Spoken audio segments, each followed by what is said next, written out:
My forehead is so big! No. Okay. Hello and welcome to another video.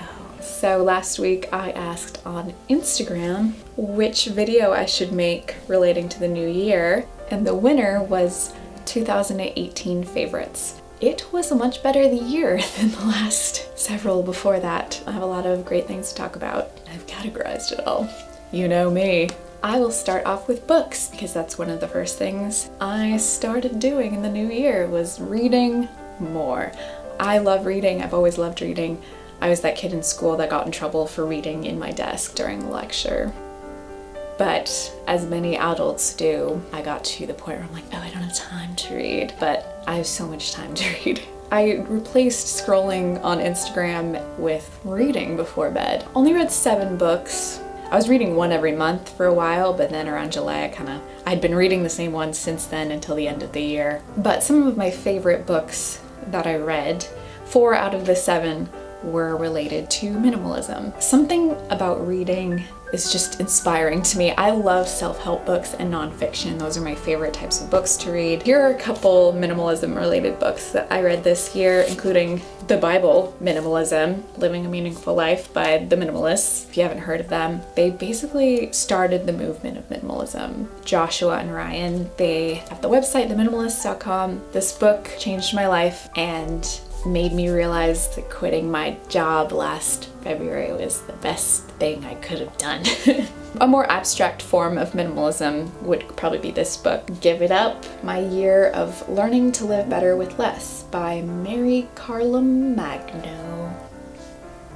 So in this book, it goes month by month. Every chapter is a new month of the year, and she gives up something different every month, which I found really interesting. And then she kind of reflected on how it affected her life, and it made her realize how much she relies on these things that she was giving up. It wasn't as much of a purging your closet kind of minimalism. It was more of lifestyle things that she was just testing the water without, for example, coffee, or even just multitasking and stuff like that. This is the book that it took me a long time to get through. I don't know why. I did find it fascinating and it was really interesting, and when I did read it, I couldn't put it down, but I just had several months where I was just inching through it. I think part of it is because it is very outdated. It was written in 2002, which doesn't sound like a long time ago, but that's 17 years ago.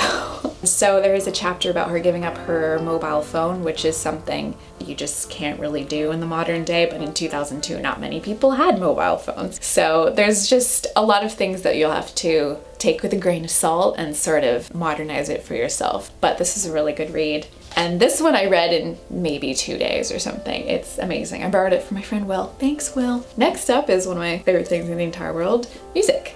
As the entire world knows, my favorite band is Death Cab for Cutie, and they released a new album this year. It's called Thank You for Today. It's brilliant. The thing is, I'm too deep into this obsession to ever think anything they do is bad, so. I was also lucky enough to see them in concert, as I said in a previous video, and they played all of my favorite songs, which has never happened. Well, still haven't heard We Look Like Giants live.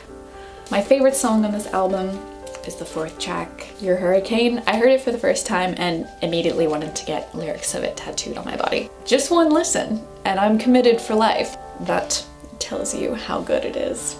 I was also fortunate enough to get with my boyfriend this year, and we both have really similar music tastes, so he introduced me to a lot of wonderful bands. One artist in particular was Nouveau Amor. He's fantastic. If you like Bon Iver or that kind of vibe, you'll definitely like Nouveau Amor. And he released a new album this year, which I don't have on vinyl yet, but I'll put a picture of it here, pretending I do.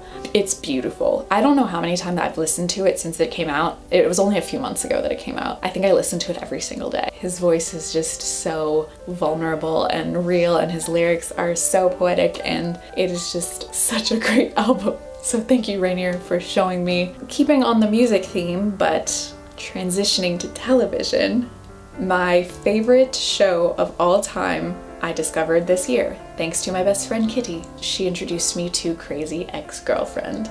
I mentioned this in a favorites video before. We're on season 4, which is the last season. Break my heart. It's absolutely brilliant. It's one of the most clever, hilarious, beautiful, heartbreaking shows I've ever seen in my life, and it portrays accurately a character with borderline personality disorder. And as someone with BPD, I appreciate this show more than I can even say. It is just so beautifully done. Rachel Bloom, thank you so much for existing and creating this show. It has done more for me than you know. I wrote an entire blog post so in depth about why it's the best show on television, and it's something you just have to watch. Also, it's a musical. That's the music part. I forgot to explain that. Next up is fashion. I'm gonna be a little more broad with this. I'm not gonna have specific pieces that are my favorites. I kind of touched that in my last video as I was cleaning out my clothing rack. My favorite brand in 2018 has to be Madewell.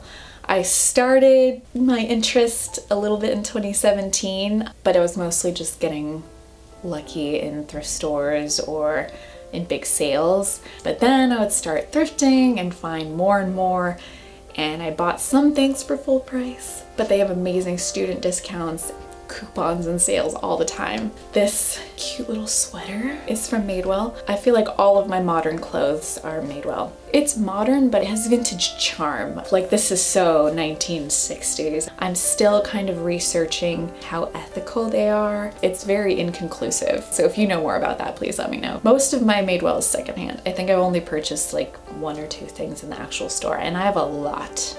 If you love Madewell, go to Crossroads. Something else fashion related that I got into last year was wearing separates. Since the dawn of time, I've only ever worn dresses. Trousers and pants are something that I started wearing this past year regularly, more than dresses, which is just absolutely bizarre. And I've been just having a lot of fun. I feel more grown up too when I wear trousers. I feel like a business lady, especially if I wear a blazer or something. I'm like, oh, I work at an office. And obviously I can make more outfits with separates. Something else newly incorporated into my wardrobe, glasses. I've never needed glasses my entire life, and I've always wanted them. And my parents and my brother all wore glasses, and they had terrible vision. And I was plagued with perfect vision my whole life. Better than perfect vision, in fact, at one point. I was told by a doctor, you have 2013 vision. That is better than perfect. It was heartbreaking. So I would always wear fake glasses, and then I would get harassed by people that wore real glasses. It's not a fashion statement. And I'm like, you don't know what it's like. I'm the outcast of the family. But I've had chronic migraines for the past 10 years now, and they were getting progressively worse. I saw this chiropractic neurologist. She did all of these strange tests on me, and she actually tested my eyes and the way they move. And essentially, very simple tasks are very difficult for my brain and eyes to comprehend. And by simple tasks, I don't mean like math equations or stuff like that. I mean just staring at a dot on a screen. So I thought maybe glasses would help. So I just popped into Lens Crafters, and I was able to see a doctor there. They did every test imaginable and dilated my eyes. I was correct.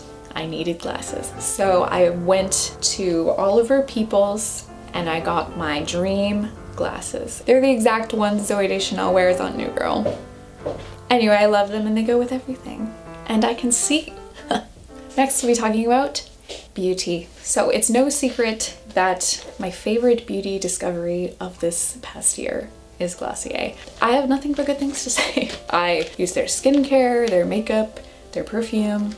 I use it all. My money. I don't have anything to show you because it's all packed in a suitcase because I'm leaving for the weekend. But I do have a lot of it.